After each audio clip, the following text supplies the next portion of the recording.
saudara, mari Bapak Ibu Saudara sekalian, kita mau bersehati untuk datang kepada Tuhan.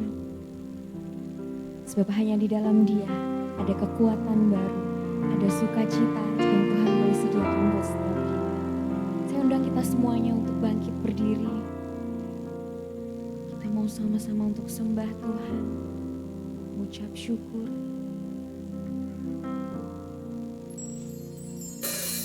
Buat setiap anugerah yang Tuhan boleh sediakan buat kita.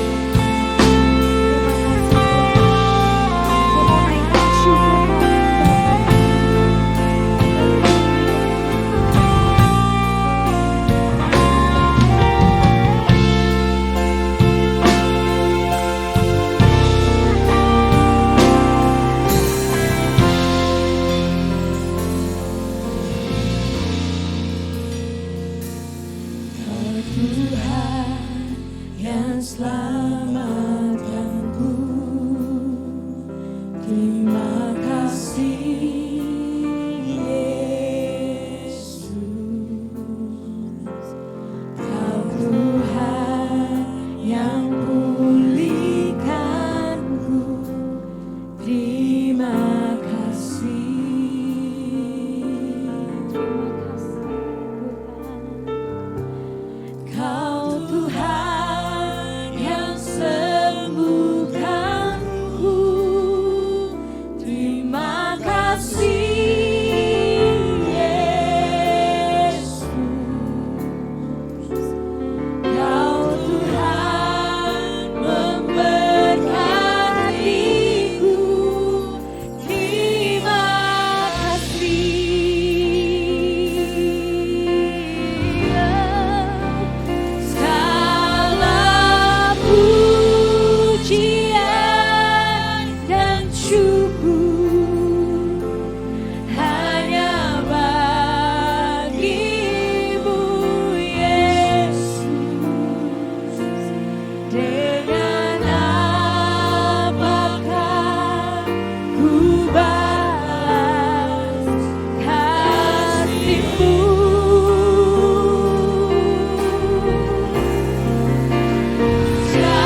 Terima kasih Tuhan.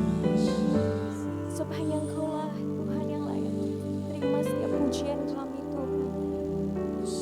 Terima kasih Bapa yang baik. Terima kasih Tuhan. Engkau luar biasa buat hidup kami Bapa. Haleluya Tuhan Yesus. Haleluya Tuhan. Terima kasih Tuhan Yesus. Kami tahu Tuhan, kami anak-Mu Tuhan Yesus. Engkau ada di dalam kami Tuhan. Kami mau naikkan syukur kami Tuhan untuk kemuliaan-Mu Tuhan Yesus. Biarlah Tuhan, sebentar Tuhan Yesus, ibadah kami akan mulai Tuhan Yesus. Engkau yang berada di tengah-tengah kami Tuhan. Layakkan setiap kami Bapa. Kami mau memberikan yang terbaik untuk Engkau Tuhan Yesus. Ini hidup kami Tuhan. Biarlah Tuhan Yesus, Engkau boleh disenangkan atas setiap puji-pujian kami Tuhan. Terima kasih Tuhan Yesus yang baik. Di dalam nama Tuhan Yesus kami memulai ibadah kami hari ini. Dalam nama Tuhan Yesus sama-sama yang percaya katakan amin. Haleluya, puji nama Tuhan. Ada sukacita di tempat ini Bapak Ibu Saudara, boleh lambaikan tanganmu. Haleluya. Kita bersama mau naikkan pujian kita. Sebab hanya Tuhan Yesus yang layak untuk kita sembah, amin. Dia yang layak untuk kita tinggikan, amin saudara. Berikan sorak-sorai buat Tuhan kita, haleluya.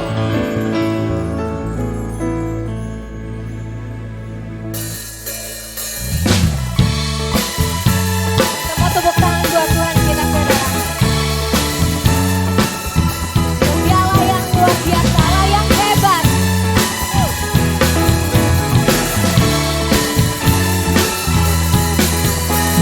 Allah ditinggikan dengan sorak-sorai, Allah ditinggikan dengan sangkakala, Allah ditinggikan dengan sorak-sorai, bersoraklah bagi Tuhan, bersoraklah bagi Tuhan. Allah ditinggikan dengan sorak-sorai, Allah ditinggikan dengan sangkakala, Allah ditinggikan dengan sorak-sorai, bersoraklah bagi Tuhan, bersoraklah bagi Tuhan. Dan sangkakala berbunyi, tepuk tangan puji Tuhan. Allah diagungkan, Allah diagungkan, Allah diagungkan tinggi.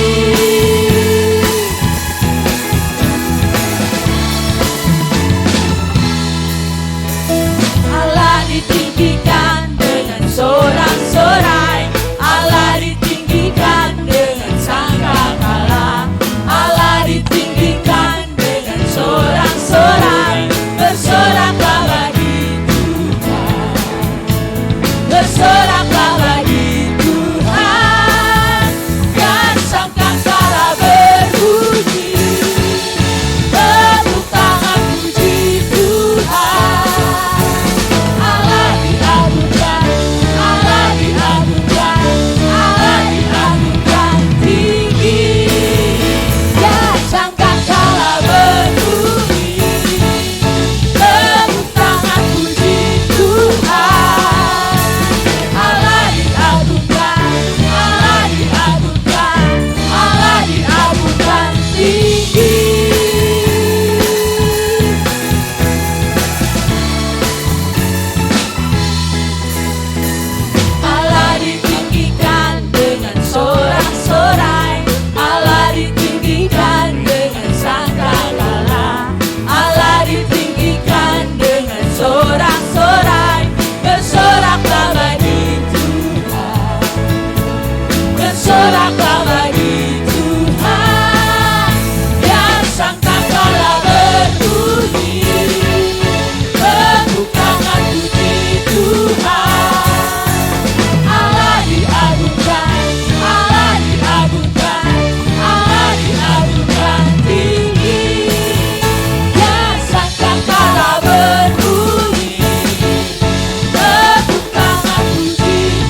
semua berganti dengan limpah.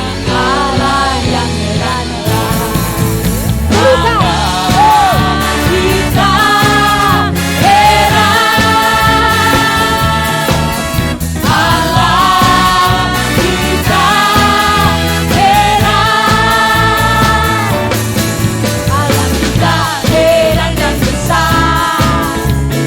Allah yang heranlah. Allah yang cinta kita semua berganti dengan limpah. Allah yang heranlah. Allah kita heran dan besar. Allah yang heranlah. Allah yang cinta kita semua berganti dengan limpah. Allah yang heranlah. Allah kita heran. Allah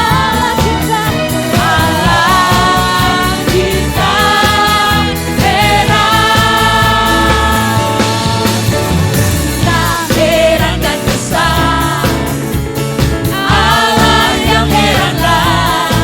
Allah yang cinta kita semua berganti dengan limpah. Allah yang heranlah. Allah kita heran dan besar. Allah yang heranlah. Allah yang cinta kita semua berganti dengan limpah. Allah yang heranlah. Allah kita heran. Allah kita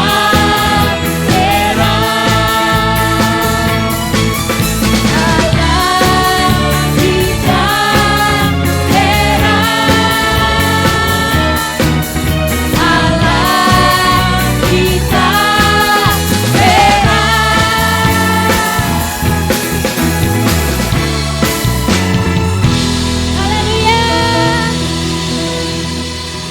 Yang percaya Allah kita, Allah yang heran, boleh suruhkan haleluya. Puji nama Tuhan, kita mau terus memuji nama Tuhan. Kita diberi kuasa oleh Tuhan untuk menaklukkan setiap musuh-musuh kita, saudara. Amin. Haleluya.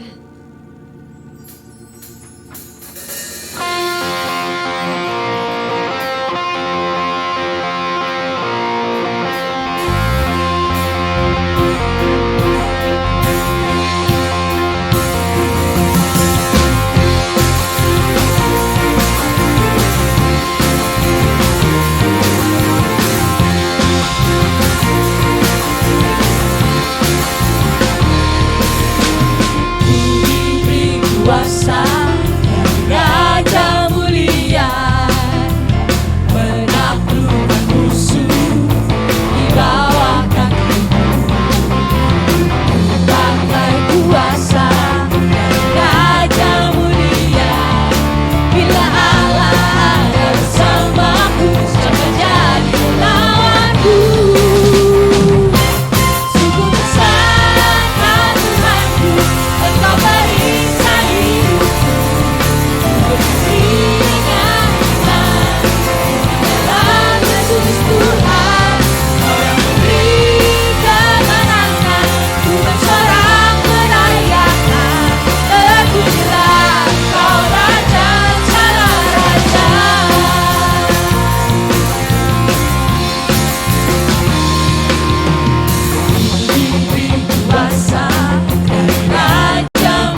Bapak Ibu Saudara, saya persilakan untuk duduk kembali.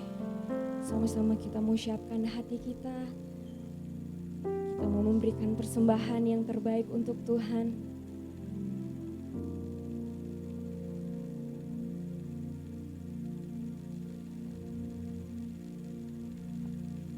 Terima kasih Tuhan. Ini hidup kami Tuhan. Kami membawa seluruhnya menjadi persembahan yang manis buat Engkau Bapa.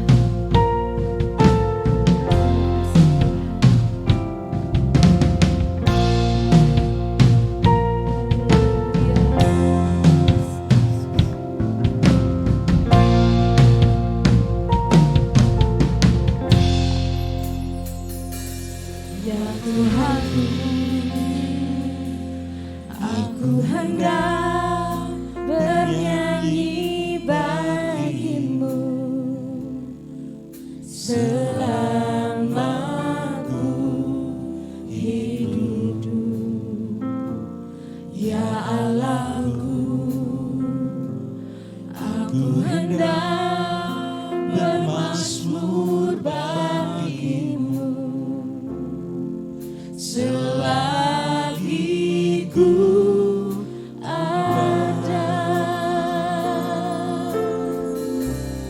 Inilah yang ku renungkan setiap waktu. Nyanyian pujian dan pengagungan kepada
pujian dan pengagungan kepadamu.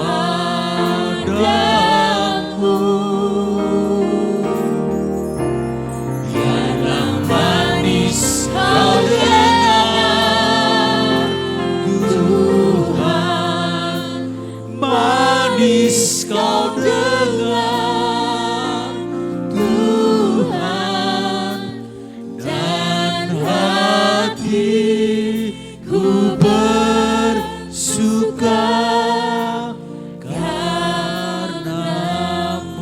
Biar jemaat saja yang nyanyikan lagu ini.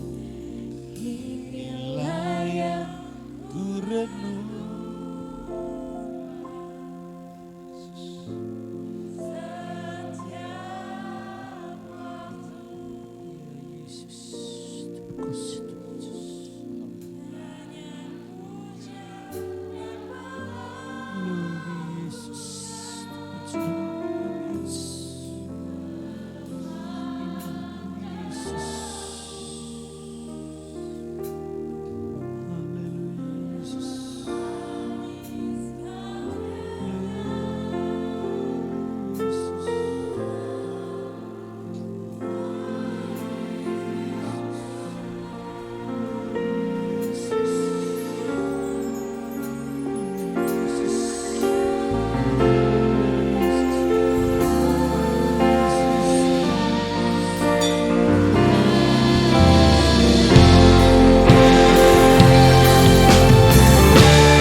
Segala puji, hormat, dan syukur kami naikkan kepada Tuhan, Allah yang besar, Tuhan yang mulia, Tuhan yang kami sembah di dalam nama Tuhan Yesus Kristus, Tuhan pemelihara jiwa kami, Tuhan yang mengasihi kami, Tuhan yang senantiasa setia dalam setiap perjanjian-perjanjian untuk Engkau nyatakan di dalam kehidupan kami. Pagi hari ini Tuhan, kami datang kepada Tuhan, membawa segenap hidup kami ke dalam tangan pengasihan Tuhan. Mempersembahkan puji-pujian syukur kepada Tuhan. Mari Bapa di sorga, bila setiap pujian syukur kami menyenangkan dan menjadi satu persembahan yang harum di hadapan Tuhan. Saatnya kami rindu mendengarkan kebenaran firman Tuhan. Mari Bapa di sorga, Kau berbicara, Engkau bersabda kepada kami. Kami sangat membutuhkan kebenaran firman-Mu. Hidup kami hanya oleh karena kebenaran firman-Mu. Sebab di luar firman-Mu Tuhan, kami tidak bisa berbuat apa-apa. Itu sebabnya pada pagi hari ini, jam pemberitaan firman Tuhan, kami serahkan seutuhnya dalam tangan kuasa Tuhan. Allah Roh Kudus, urapi kami semua. Urapan dari tempat yang maha tinggi dengan urapan yang sama. Terpujilah nama-Mu Tuhan, kekal selama-lamanya. Di dalam nama Tuhan Yesus kami berdoa, mengucap syukur, kami akan mendengarkan firman-Mu. Haleluya. Amin. Puji Tuhan, silakan duduk. Selamat pagi, salam sejahtera dalam kasih Tuhan Yesus Kristus. Tuhan berkati kita, Tuhan yang ajaib, Tuhan yang mulia, Tuhan yang mengasihi kita semua. Puji Tuhan. Sekali lagi kami mengaturkan terima kasih buat gembala setempat dan staf, juga majelis, tentu juga sidang jemaat yang hari ini saudara di ibadah pertama dan kedua ini saya dipercayakan untuk menyampaikan satu kebenaran firman Tuhan. Puji Tuhan, tema yang sudah disepakati dan yang disampaikan kepada saya, tema tentang takut akan Tuhan, kunci kekudusan. Baik, kita akan lihat satu kebenaran firman Tuhan di dalam Kejadian pasalnya yang ke-39.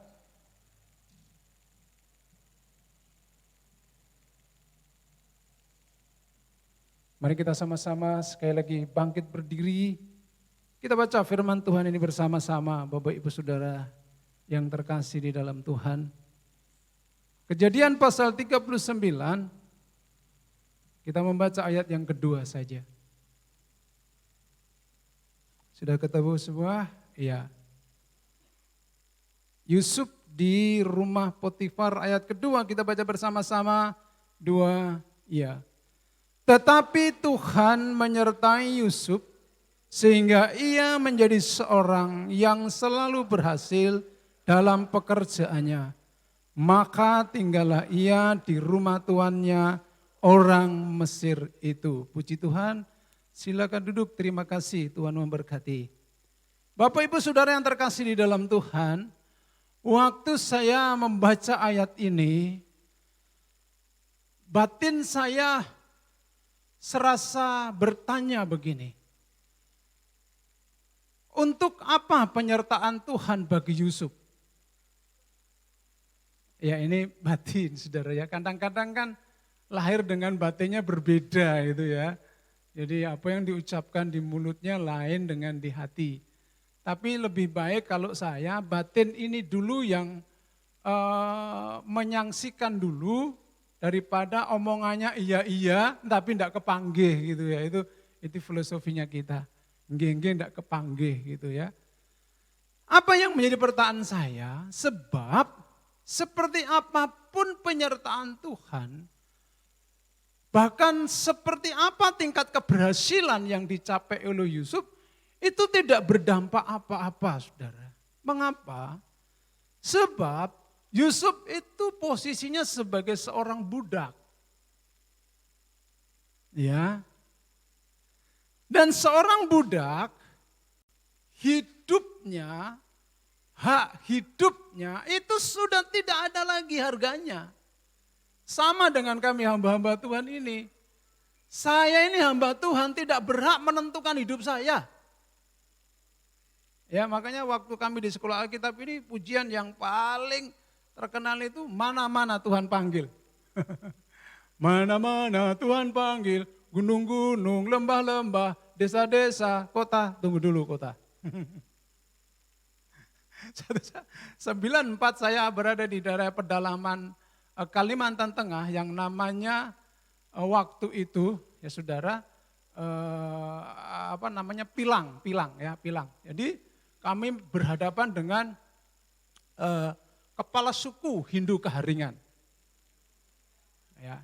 Nah, kepala suku itu kalau di Kalimantan itu kan ada panglima burungnya ya.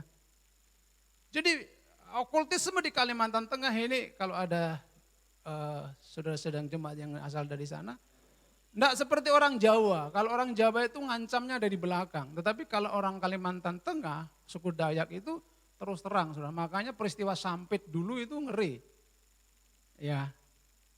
Jadi ketika kami 6 orang penginjilan di pedalaman Kalimantan Tengah 94 dulu kami bukan ditangkap sih, ya boleh dibilang ditangkap saudara.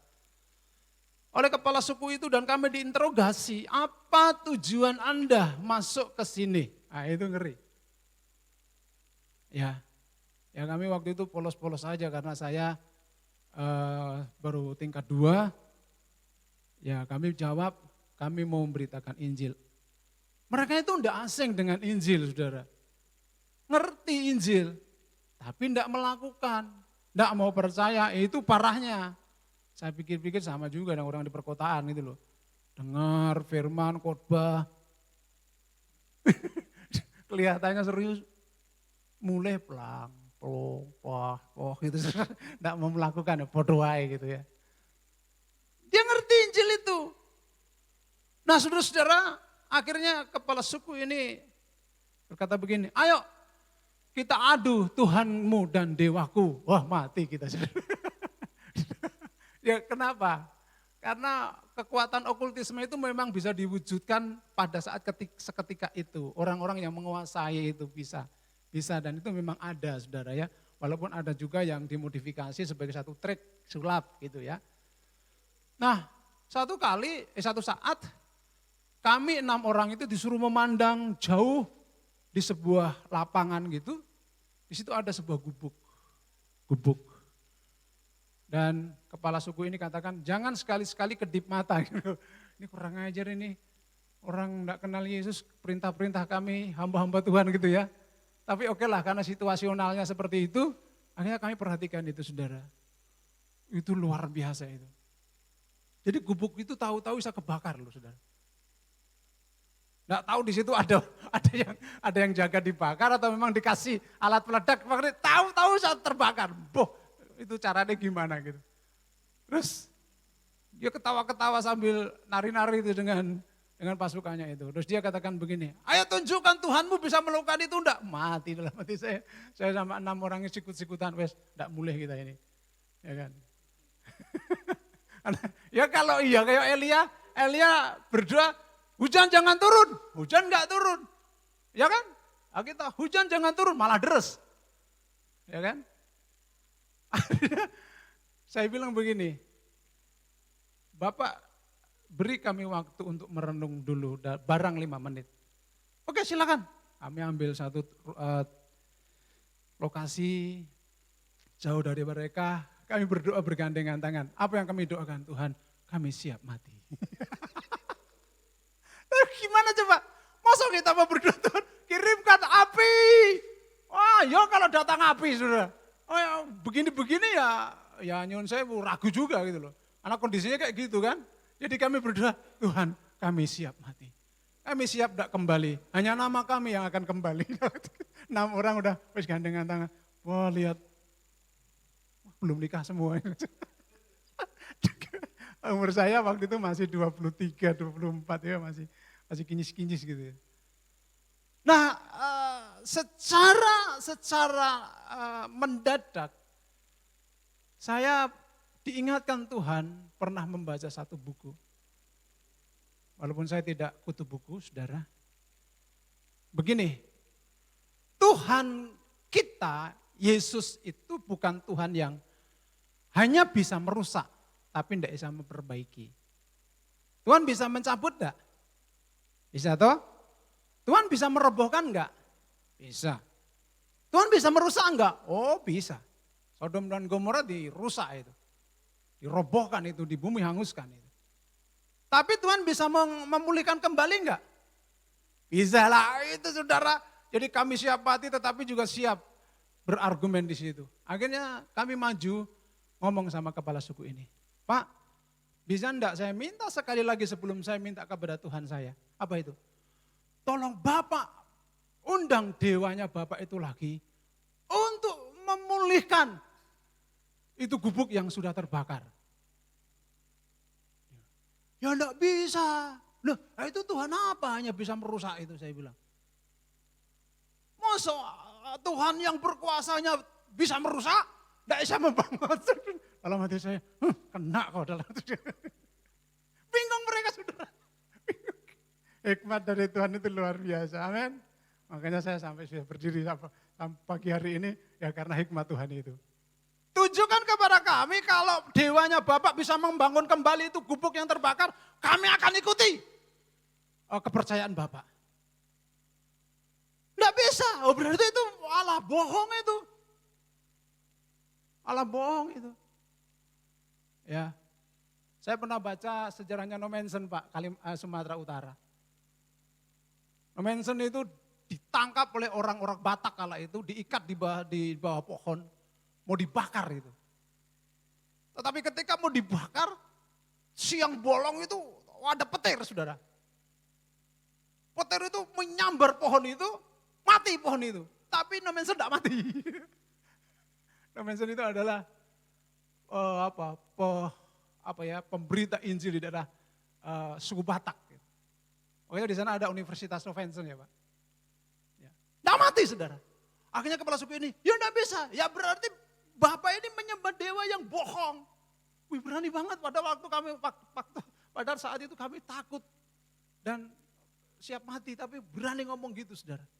Ya enggak bisa, terus Allahnya Bapak, nah Pak, Allah saya adalah Allah di samping bisa menghukum tetapi bisa mengampuni, bisa memperbaiki. Dosa Bapak bisa diampuni oleh Tuhan yang saya sembah. Enggak ada perdebatan waktu itu saudara. Di seluruh desa Pilang itu kami baptis di Sungai Kahayan. Dan di situ ada gereja kita GBI sampai hari ini. Iya. Kalau saudara cerita ini merinding saudara. Betul. Ya. Kami baptis semua termasuk kepala sukunya. Dan saat itu kami adakan ibadah perdana. Dan sampai hari ini ada gereja kita GBI di daerah Pilang. Kalau ada yang pernah di sana. Itu di pedalaman Pak. Apa nyamuknya itu bukan nyamuk lagi saudara, jengklong. Tahu kalau jengklong? Nyamuk itu kecil-kecil. Kalau jengklong itu sak laler-laler saudara. Sak lalat-lalat gedenya. Ya. Nah saudara yang terkasih di dalam Tuhan Yesus Kristus. Saya melihat di sini. Apa yang dialami Yusuf. Pertolongan Tuhan. Itu tidak berdampak apa-apa. Karena Yusuf sudah kehilangan hak hidupnya. Ya. Jadi maaf bicara loh saudara, kalau hamba Tuhan mau pamer itu yang dipamerin apa? Kalau dia tahu posisinya loh ya. Betul enggak? Jabatannya, kekayaannya, keberhasilannya. Kalau Tuhan tiup 1 menit, hilang semua itu. Jadi ketika Tuhan membuat berhasil itu sebenarnya Yusuf, nah aku kan budak. Apa budak berhak punya tabungan kalau waktu itu ada tabungan? Enggak boleh. Budak aja dikasih makan sudah untung oleh tuannya, saudara. Walaupun saat itu memang Yusuf posisinya memang punya kuasa di seluruh rumah Potifar. Posisi budak di hadapan majikan, saudara, tidak ubahnya seperti binatang.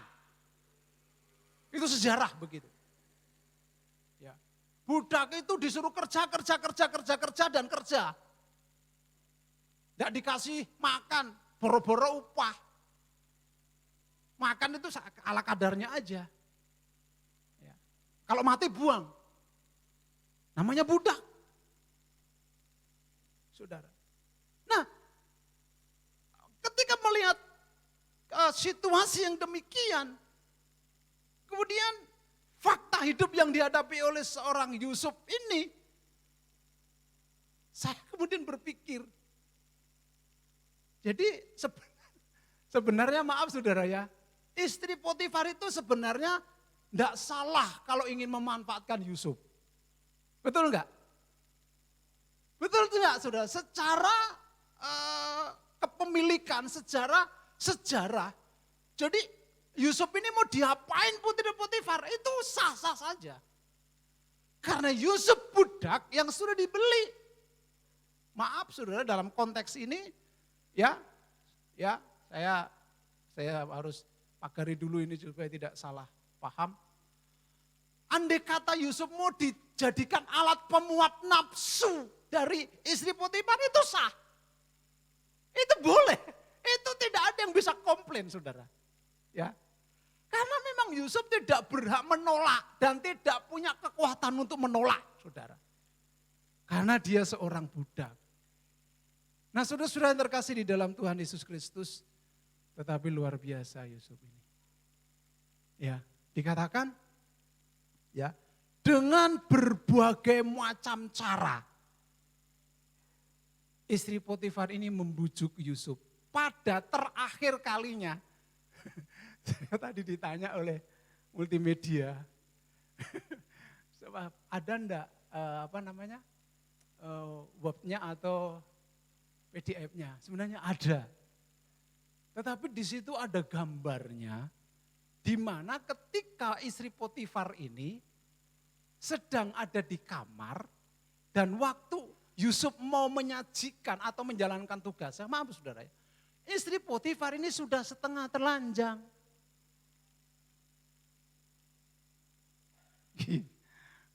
Matanya lelaki.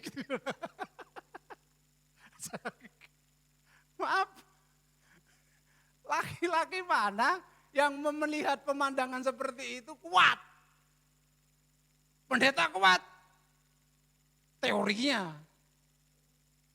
Majelis kuat, teorinya. Suamimu kuat om, ya di hadapanmu. Suamiku itu kuat om, di sampingmu. Kalau sendiri-sendiri di kamar dan posisinya putri Potifar itu, istri Potifar itu setengah telanjang. Wah. Mana tahan saudara. Saya lihat dari berbagai versi gambar atau VT-nya. Ada yang lebih serem saudara. Gambar istri Potifar itu. Ya. Tetapi saudara, dikatakan dengan berbagai macam cara, istri Potifar ini mengajak, bahkan dengan rayuan, bahkan dengan ajakan terus terang, ayo Yusuf tidur dengan aku, ayo Yusuf layani aku, ayo Yusuf puaskan nafsuku. Bapak Ibu Saudara, tapi Yusuf adalah pribadi yang takut kepada Tuhan. Tapi Yusuf adalah pribadi yang menjaga kekudusan di hadapan Tuhan.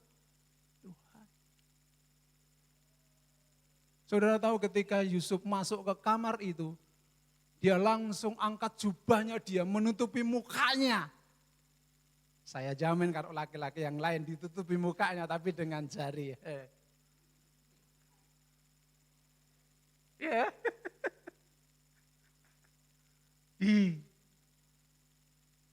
Ya. Tapi Yusuf langsung dia angkat tutup.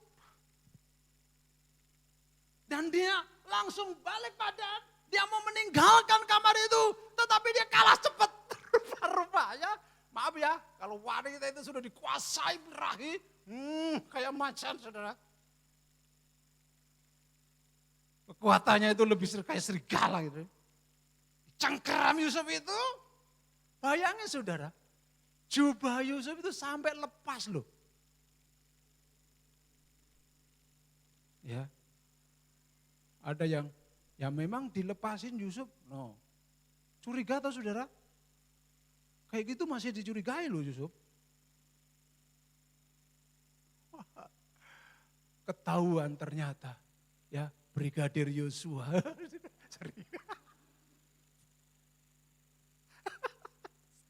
Lu pendeta kok ngurusi khotbah aja cukup kok.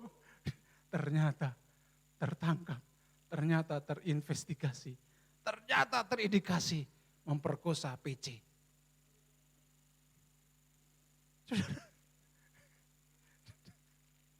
Dari mana?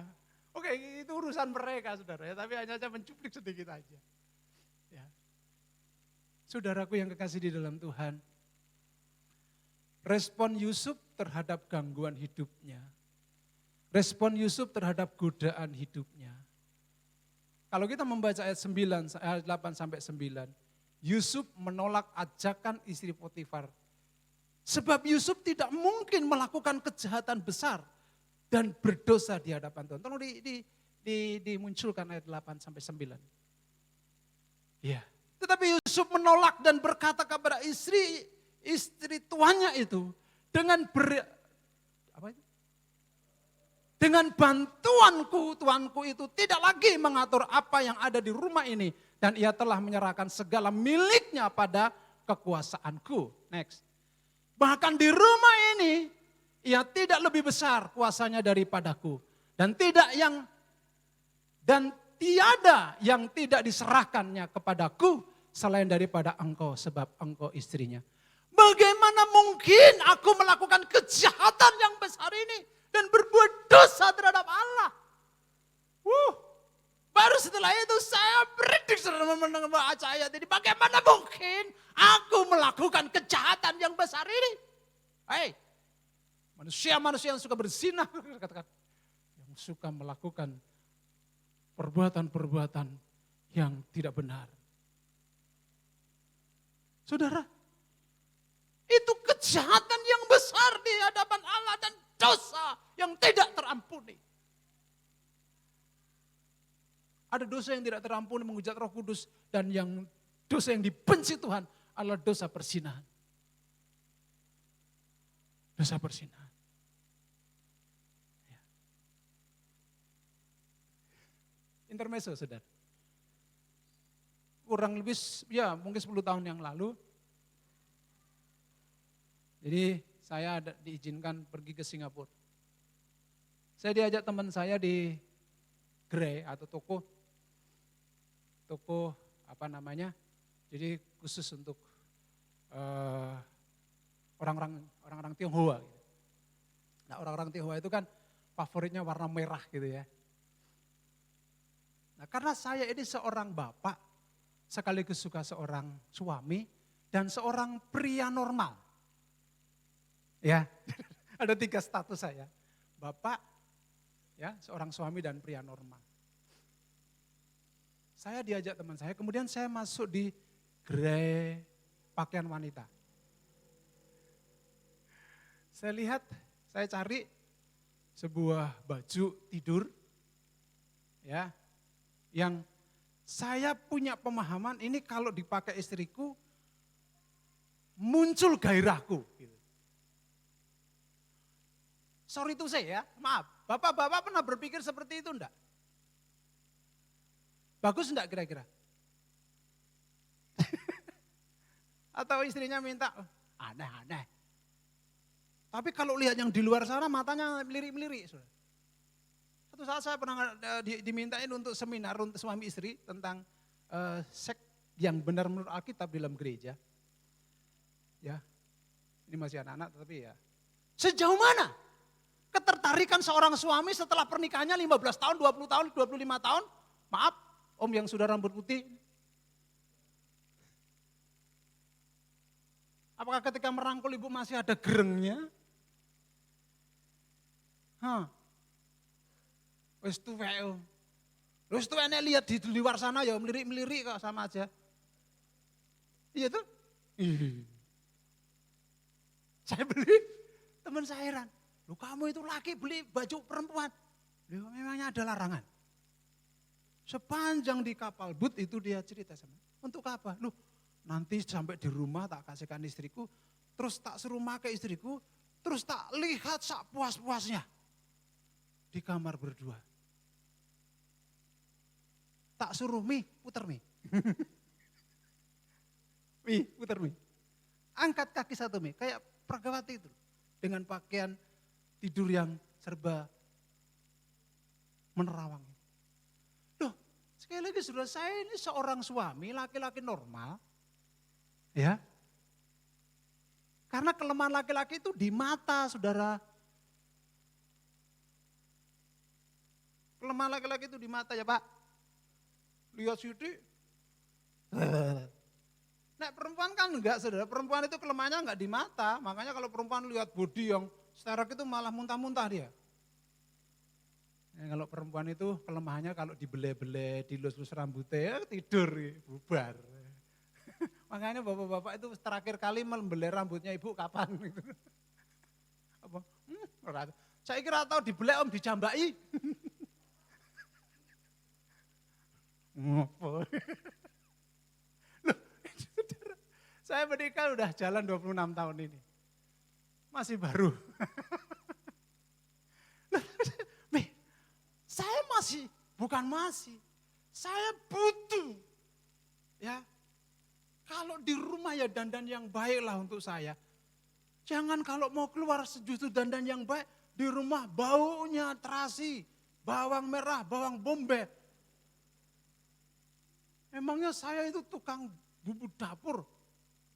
Ya, suami di rumah hanya disuguhi kayak gitu tok, dasteran terus.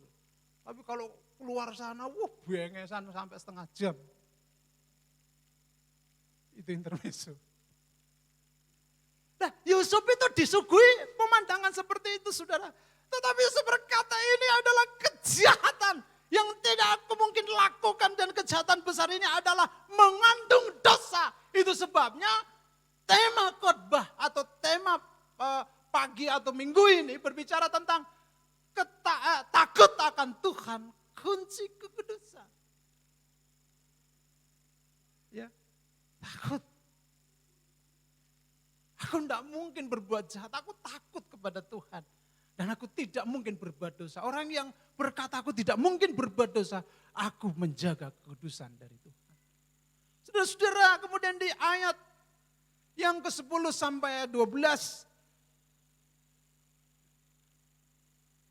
Ya, walau dari hari ke hari perempuan itu membujuk Yusuf. Yusuf tidak mendengarkan bujukannya itu untuk tidur di sisinya dan bersetubuh dengan dia.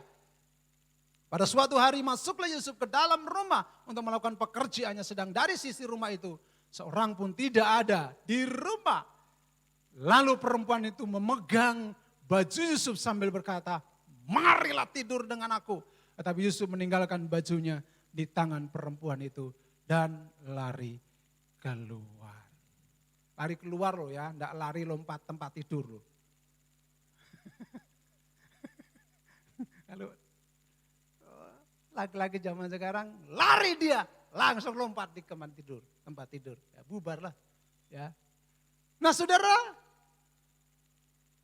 coba kita loncat ayat 20. Mas.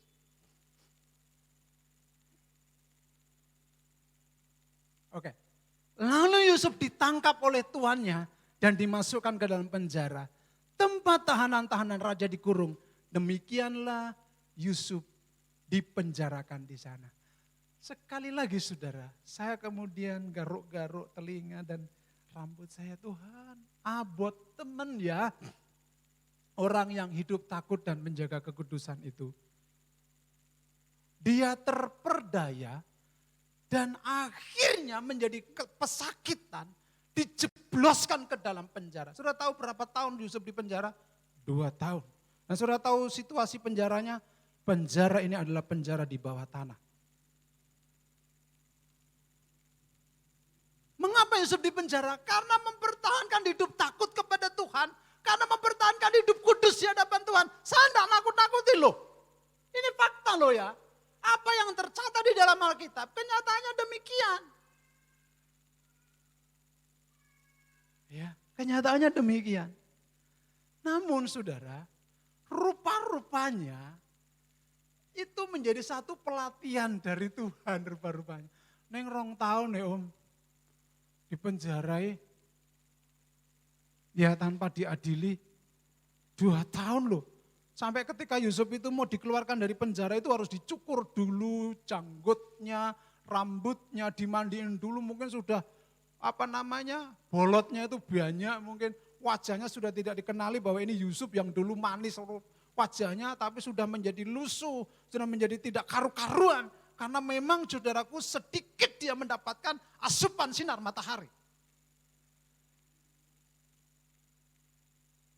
Saudara-saudara, sekali lagi, tapi rupa-rupanya itu menjadi pelatihan dari Tuhan.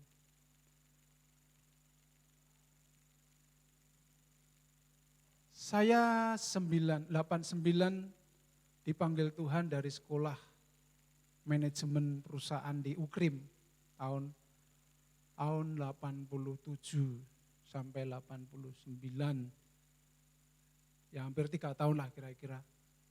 Kemudian saya sekolah Alkitab. Sampai hari ini berarti saudara hampir kurang lebih 31 tahun ya. 33 kalau tidak salah dengan sekolah Alkitab. Ya. Di tahun kemarin saya baru ngalami sesuatu yang bagi saya kok seperti ini gitu ya manusiawi saya. Kebetulan Pak Anton tidak ada di ada tempat ini. Saya diagnosa oleh dokter katup jantung saya bermasalah. Jadi kalau saudara jeli melihat saya semakin agak kurus gitu. Karena memang aritmia namanya. Aritmia, orang yang kena aritmia itu indikasi yang kelihatan pertama mood makannya terganggu. Mood makannya terganggu dan pola tidurnya juga harus dipelihara dengan baik. Nah kemudian saya pernah bersama dengan Bapak Anton periksa ke Sarjito. Dokter katakan Bapak sudah harus operasi. Tapi rupa-rupanya rumah sakit di Solo tidak bisa memberikan rekomendasi karena berbeda wilayah. Akhirnya saya sampai hari ini melakukan pengobatan secara berkala di Rumah Sakit Dr. Muwardi Surakarta. Dari perjalanan itu sama saudara diagnosanya. Saya harus dioperasi. Dan ketika saya mengiyakan, itu fasenya panjang. Ya karena saya pakai BPJS, saudara. BPJS. Sampai pada titik di mana saya tanya kepada dokter ahli, dia katakan, Pak, sebenarnya ini tidak berpengaruh terhadap nyawanya Bapak.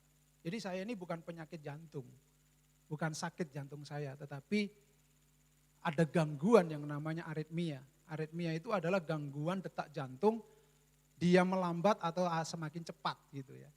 Nah saya ini semakin tambah cepat. Ya, harusnya 60 sampai 70 per detik, saya kadang-kadang bisa 105. Bahkan satu kali saya sudah pernah 125. Makanya ketika saya bangun tidur itu terengah-engah gitu. Nah saya bilang begini, Dok bisa enggak secepatnya dioperasi? Wah kemungkinan tahun ini juga belum bisa Pak.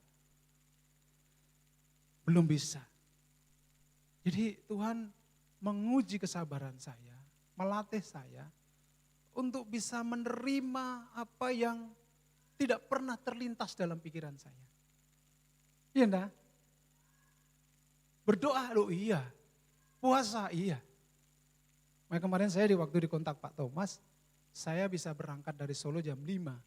Karena saya harus pimpin doa dan buka puasa bersama dengan keluarga pastori dan jemaat setiap hari Sabtu puasa. Baru saya bisa start dari Solo. Ya. Enggak apa-apa puasa, enggak apa-apa. Jadi ini satu pelatihan bagi saya. Ya. Rasa-rasanya kok begini Tuhan. Kadang-kadang realita yang dihadapi oleh setiap kita anak-anak Tuhan, maaf ya, yang menjaga hidup takut kepada Tuhan, yang menjaga kekudusan di hadapan Tuhan. Loh kok seperti ini? Yusuf dijebloskan ke dalam penjara dan tidak ada orang yang peduli. Tidak ada orang yang peduli. Sampai saya satu kali pernah ngomong sama istri saya. Sebenarnya kalau ditanya 53 tahun itu sudah rentang waktu bagi saya cukuplah untuk hidup di dunia. Ini karena kesel ya, kesel. Ya wajar lah ya manusia kesel itu manusiawi gitu ya. Tapi jangan mengutuk Tuhan. Ayub kan pernah kesel kan, menyesali hari lahirnya. Gitu. Tapi akhirnya dia menganulir kembali pernyataannya itu. Ya. Nah pelatihan yang dibuat oleh Tuhan kepada Yusuf ini menjadi sebuah hal yang sangat luar biasa Bapak Ibu Saudara yang terkasih. Coba perhatikan.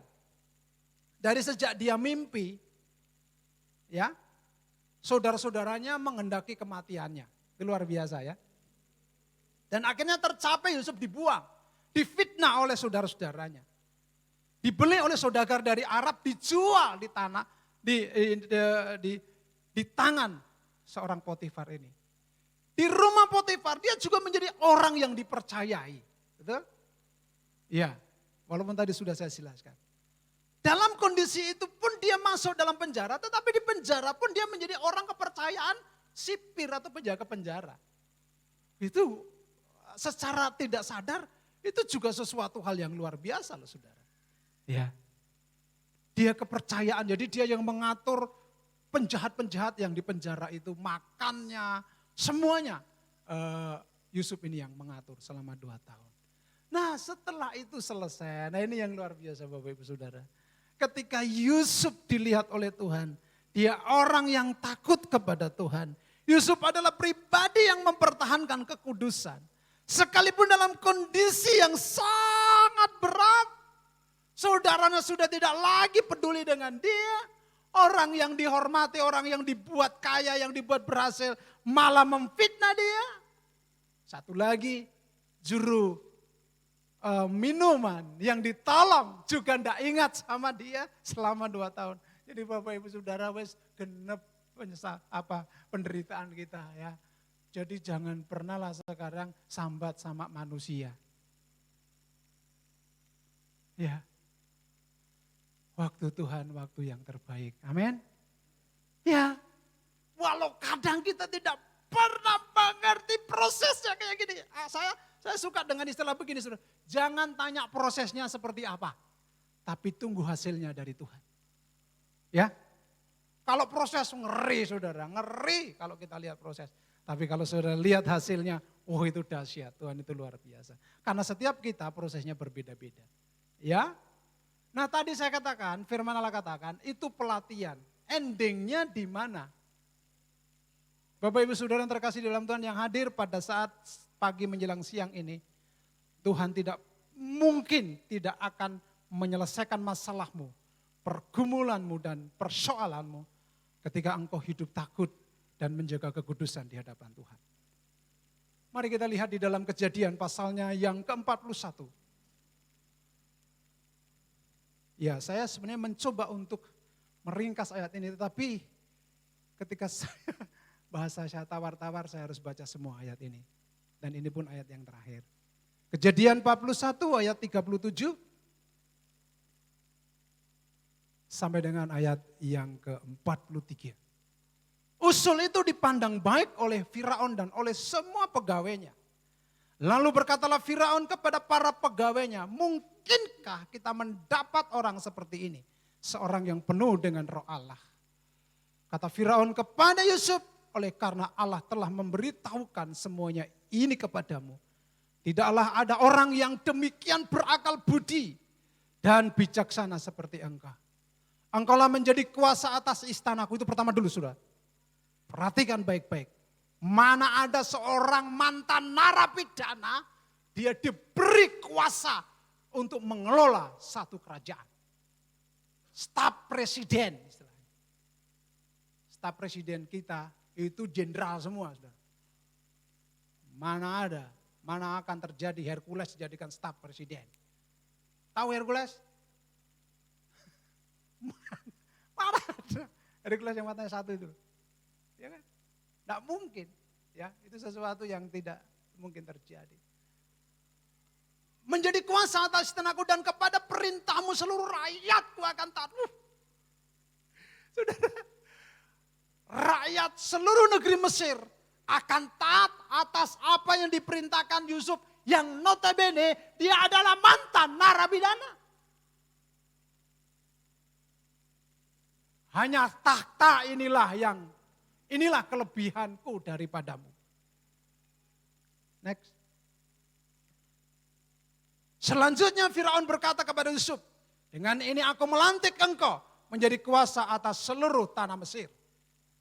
Sesudah itu Firaun, luar biasa ini saudara. Sesudah itu Firaun menanggalkan cincin meterainya. Jadi cincin jabatan raja itu ditanggalkan, dilepaskan. Dan diberikannya, dipasangkannya ke jari Yusuf. Bapak Ibu, saya tidak peduli dengan siapa orang yang di hadapan saya. Sebab yang melantik saya adalah Tuhan. Amin. Perhatikan baik-baik loh ya. Yang memilih saudara dan saya menjadi anak Tuhan itu bukan manusia. Yang memilih saudara dan saya untuk menjadi anak Tuhan adalah Tuhan sendiri. Yesaya katakan apa? Sejak dari kandungan ibumu, aku telah rajut engkau. Dan aku persiapkan engkau menjadi umat kesayanganku. Jadi bukan main-main. Bukan saya ingin jadi Kristen. Tidak. Bukan saya ingin jadi pendeta. Bukan saudara. Bukan saudara yang ingin jadi pemain musik. Bukan saudara yang ingin menjadi leader. Bukan saudara yang ingin menjadi singer. Bukan saudara menjadi pendeta. Semuanya itu. Perhatikan baik-baik. Tuhan yang memilih. Firaun menanggalkan cincin meterainya dari jarinya dan mengenakannya pada jari Yusuf. Dipakaikannya lah kepada Yusuf pakaian daripada kain halus dan digantungkannya kalung emas pada lehernya. Lalu ini saudara ngeri. Lalu Firaun menyuruh menaikkan Yusuf dalam keretanya yang kedua dan berserulah orang di hadapan Yusuf, hormat. Hormat kepada Yusuf, bukan kepada Firaun. Ya, demikianlah Yusuf dilantik oleh Firaun menjadi kuasa atas seluruh tanah Mesir. Luar biasa saudara. Jadi kalau pertanyaan saya di awal tadi, terjawabnya di sini. Wajar, saya mempertanyakan di awal-awal karena saya belum mendeteksi atau belum melihat dari perjalanan itu semua. Setelah saya melihat perjalanan dan endingnya, oh ini toh yang dimaksud Tuhan. Bahwa Tuhan menyertai Yusuf dimanapun Yusuf, apapun yang dikerjakan Yusuf selalu berhasil. Sebab Yusuf orang yang takut akan Tuhan dan menjaga kekudusan. Orang yang takut kepada Tuhan, kunci kekudusan.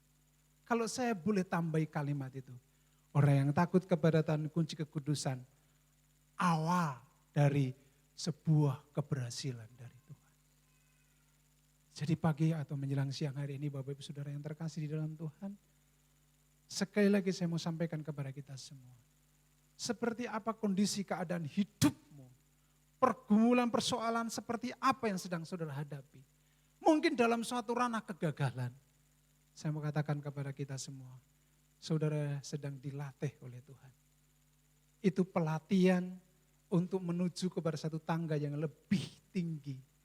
Kalau bahasa kerennya sekarang adalah naik level kira-kira begitu. Tapi tidak mungkin terjadi kenaikan level kalau engkau hidup tidak takut kepada Tuhan. Kalau engkau tidak hidup kudus di hadapan Tuhan. Sebab mengapa Yusuf dihormati? Mengapa Yusuf mendapatkan sesuatu yang terhormat? Karena Yusuf adalah orang yang menghargai dirinya untuk tetap takut kepada Tuhan. Sekalipun godaan, gangguan jelas di depan matanya. Tetapi dia tidak mengizinkan hatinya mengotori setiap keadaan hidupnya, mengotori hatinya. Dan dia katakan, aku tidak mungkin melakukan perbuatan yang jahat dan yang menyakitkan hati Tuhan ini.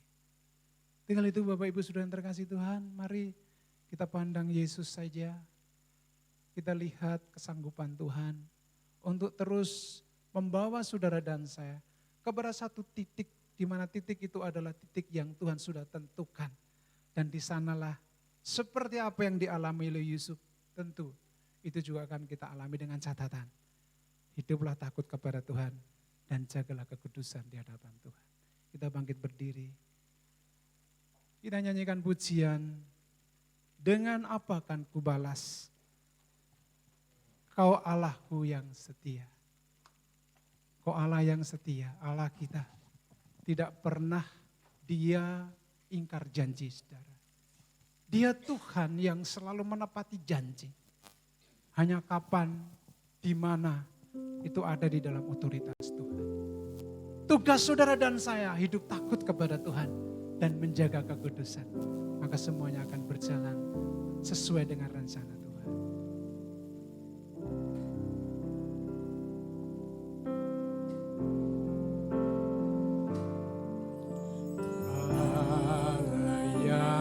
Setia, Bapa yang mulia, kasih-Mu besar Tuhan, Kau pulihkan hidupku, Kau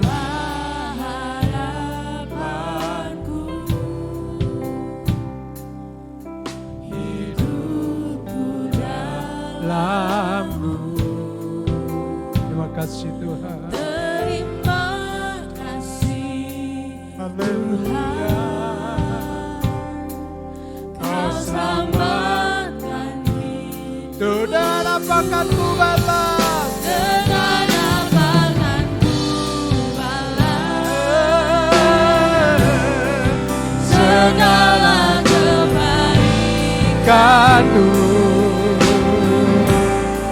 Segenap hatiku menyembah-Mu Yesus. Ku bersyukur padamu. Dan apakan ku balas? Dengan apa akan ku segala kebaikan-Mu. Segenap hatiku menyembah-Mu Yesus. Ku bersyukur padamu.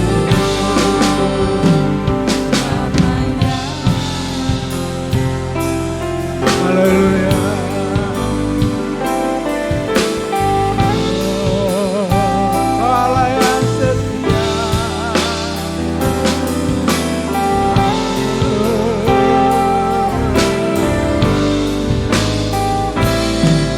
Terima kasih Tuhan. Allah yang setia. Bapa yang mulia,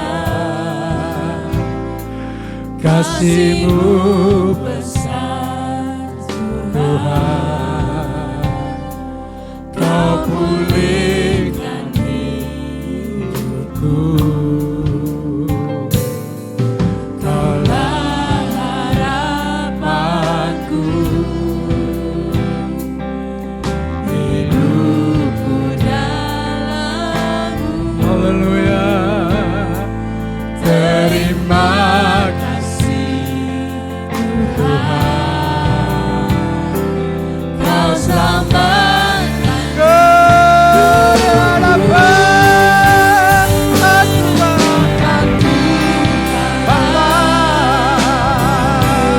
segala kebaikan-Mu. Segenap hatiku menyembah-Mu Yesus.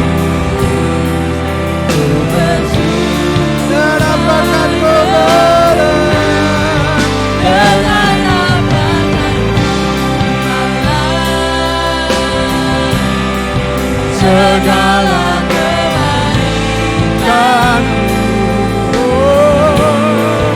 segenap hatiku menyembah-Mu Yesus.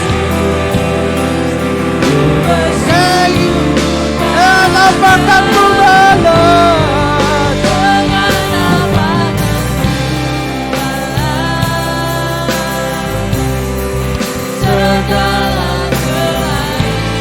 Kan-Mu. segenap hatiku menyembah-Mu Yesus. Ku Haleluya. Dan apakan ku balas? Tuhan. dengan apa akan ku Haleluya. segala kebaikan. Kan-Mu.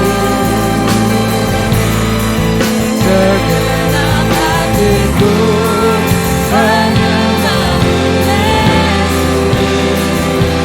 Ku bersyukur padamu.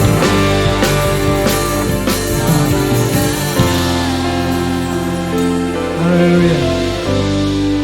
Haleluya. Sidang jemaat yang dikasihi Tuhan. Saya tidak pernah mengerti apa-apa yang sedang saudara hadapi hari-hari. Hari-hari yang saudara sedang lalui hari. Mungkin saudara sudah untuk kedua kali, ketiga kali, keempat kali jatuh terjerembab. Sementara engkau belajar taat. takut dan menjaga kekudusan di hadapan Tuhan. Engkau tersimpan dari hingar-bingar dan perhatian banyak orang seperti Yusuf. Di penjara di bawah tanah. Tidak ada satu orang pun yang peduli kepada dia. Bapak Ibu, itulah yang Tuhan sedang buat bagi saudara dan saya. Ini pelatihan. Ini ujian dari Tuhan. Apakah dengan demikian itu kita tetap menjadi pribadi yang takut dan menjaga kekudusan di hadapan Tuhan? Sebab tanpa itu tidak mungkin kita akan mendapatkan fasilitas pertolongan dari Tuhan. Oleh saudara-saudaranya Yusuf sudah dianggap mati. Tapi saudara tahu, orang yang sudah dianggap mati itu justru yang menyelamatkan keluarga besar dia. Itu saudara dan saya. Mari kita mau jujur kepada Tuhan. Ujian ini sebenarnya sebagai ungkapan terima kasih kita kepada Tuhan. Kalau hari-hari ini saudara dan saya sudah tidak berdaya, tetaplah engkau memandang Tuhan, hidup takut kepada Tuhan. Sekali lagi saya mau sampaikan, waktu Tuhan tidak pernah engkau dikecewakan dan engkau biarkan sendiri berlalu. Kita menyanyikan pujian dengan segenap hati dari awal. Sampai kita mau lihat tangan Yesus yang berlubang paku itu, yang menelan darah yang suci. Terima kasih Tuhan. Allah yang setia, Bapa yang mulia, kasih-Mu besar Tuhan. Amin, amin Tuhan, haleluya. Kau pulih, Amin. Aku pegang itu Tuhan, Kau akan pulihkan aku. Dan aku tetap berharap penuh kepada Tuhan atas seluruh masalah pergumulan dan problema itu. Aku ada di dalam genggaman tangan Tuhan. Aku berterima kasih. Kau menyiapkan masa depan bagiku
Haleluya.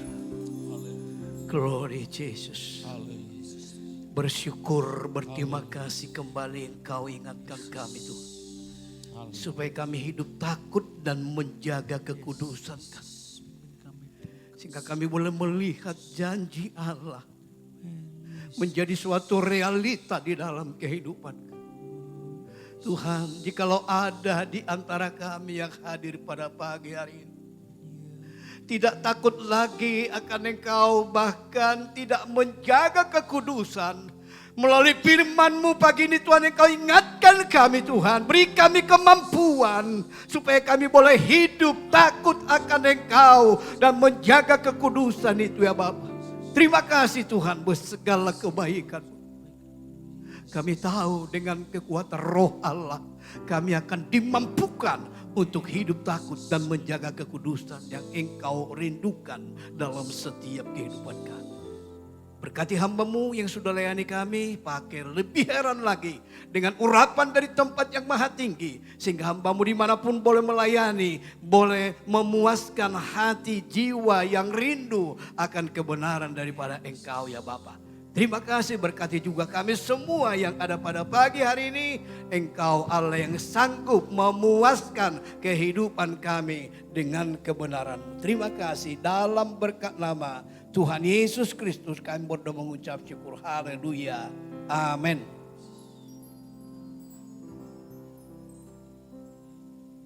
Puji nama Tuhan, kiranya firman Tuhan boleh menguatkan kita semua. Sebentar, persembahan yang kedua akan dijalankan. Mari sama-sama kita mau siapkan diri, kita naikkan satu pujian.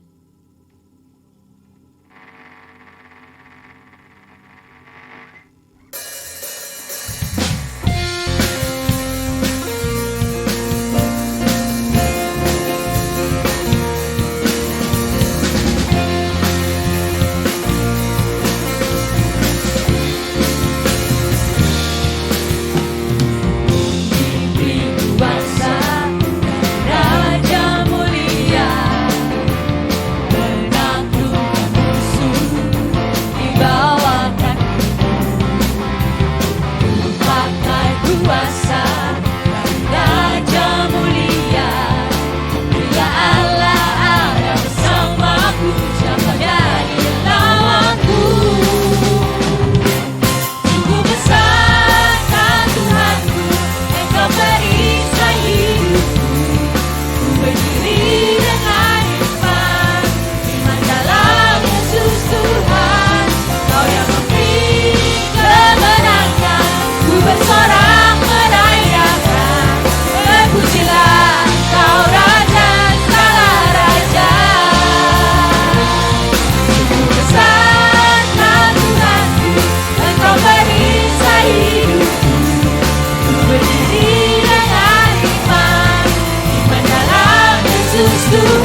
buat persembahan yang kedua ini.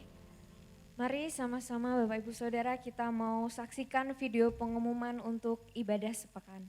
Saya persilakan tim multimedia. Shalom, selamat pagi Jemaat GPDI House of Worship Yogyakarta yang dikasihi Tuhan. Bersama saya Breka, saya akan menyampaikan jadwal ibadah selama 1 pekan. Kami ucapkan terima kasih kepada Bapak Pendeta Eliezer Siswanto yang sudah memberkati kami dalam khotbah pada hari ini. Kiranya Tuhan memberkati setiap pelayanan dan pekerjaan Bapak. Ibadah yang ketiga akan digelar di Gereja Cabang Tugu pada pukul 16:15. Sekolah minggu hadir setiap minggu pada pukul 8 pagi di gedung gereja untuk HW Teens dan di gedung SAP untuk HW Kids. Bulan Oktober ini tema besar sekolah minggu adalah pahlawan yang setia. Mari adik-adik kita datang merasakan hadirat Tuhan. Ibadah Youth akan diadakan pada pukul 18. dengan tema Stay Holy. Mari jemaat Youth, kita datang yuk ibadah bersama dan merasakan hadirat jamahan Tuhan. Gereja GPDI House of Worship Yogyakarta mengadakan ibadah pagi setiap hari Senin sampai Sabtu pada pukul 5 pagi. Pada hari Selasa, gereja juga mengadakan ibadah piston pada pukul 18. Selasa minggu yang pertama, ibadah doa khusus wanita akan diadakan di Cabang Tugu pada pukul 10 pagi. Setiap hari Jumat, ibadah doa juga akan diadakan di Cabang Tugu pada pukul 18. Dan hari Sabtunya, ibadah wanita akan diadakan pada pukul 16:15 di Gedung Gereja Tugu. Gereja GPDI House of Worship Yogyakarta akan mengadakan baptisan air yang akan dilaksanakan pada tanggal 25 Oktober 2022, dengan sebelumnya akan diadakan pembekalan selama 2 kali pada tanggal 13 Oktober 2022 dan tanggal 20 Oktober 2022. Bagi jemaat yang sudah mengambil formulir, masih ditunggu pendaftarannya sampai tanggal 12 Oktober. Bagi Bapak Ibu Saudara yang sudah mempunyai rencana untuk melangsungkan pemberkatan pernikahan, untuk segera mendaftarkan diri kepada P2N, di mana formulir bisa diambil di Sekretariat Gereja pada hari Senin sampai Sabtu pada pukul 8 sampai 14. Selamat kepada Giovanni Stephen Hanjaya dan Angela Faustina Kamal yang akan melangsungkan pemberkatan pernikahan pada tanggal 22 Oktober 2022. Apabila jemaat mengetahui adanya hal-hal yang memberatkan, mohon memberitahukan kepada Ibu Deborah Suryani. Sekretariat buka pada pukul 8 sampai 14 setiap hari Senin sampai Sabtu. Khusus untuk hari Selasa dan Jumat, ada hamba Tuhan yang siap melayani saudara pada pukul 9 sampai 12. Sekian jadwal kegiatan selama sepekan Gereja GPDI House of Worship Yogyakarta.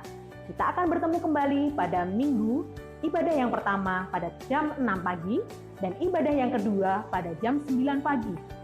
Tetap jaga protokol kesehatan, pakai masker, cuci tangan, hindari kerumunan. Selamat hari Minggu, Tuhan Yesus memberkati. Puji Tuhan, adakah yang pertama kali datang dalam ibadah ini?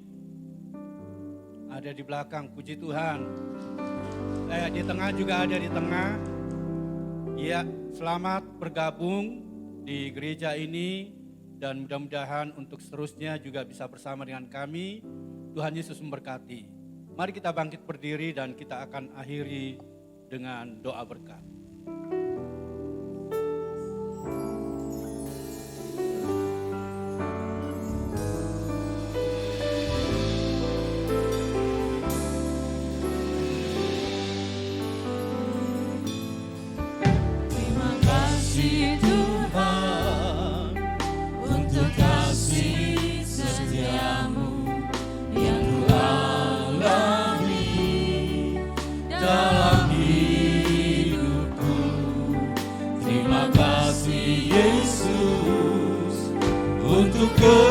Kebaikanmu sepanjang hidupku. Terima kasih Yesusku buat anugerah yang Kau beri selama ini. Tuhan adakan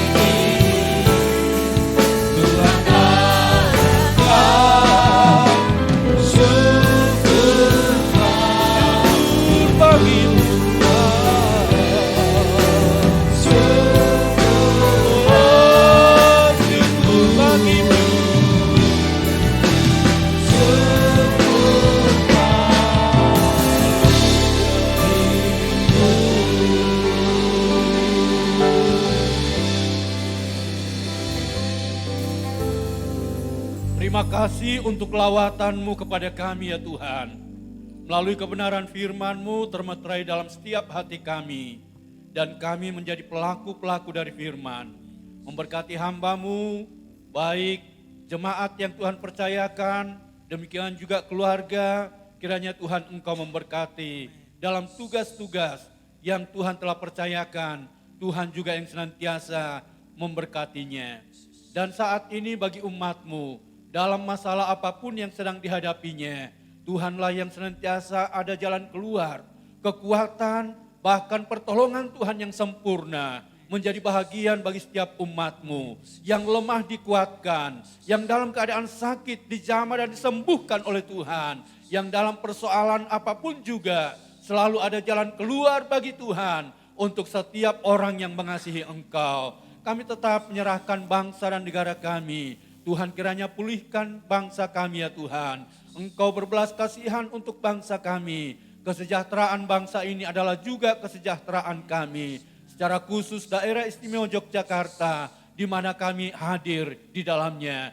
Tuhan kiranya yang melindungi dan memberkati kota yang kami kasihi ini. Terima kasih Tuhan, dalam nama Tuhan Yesus Kristus.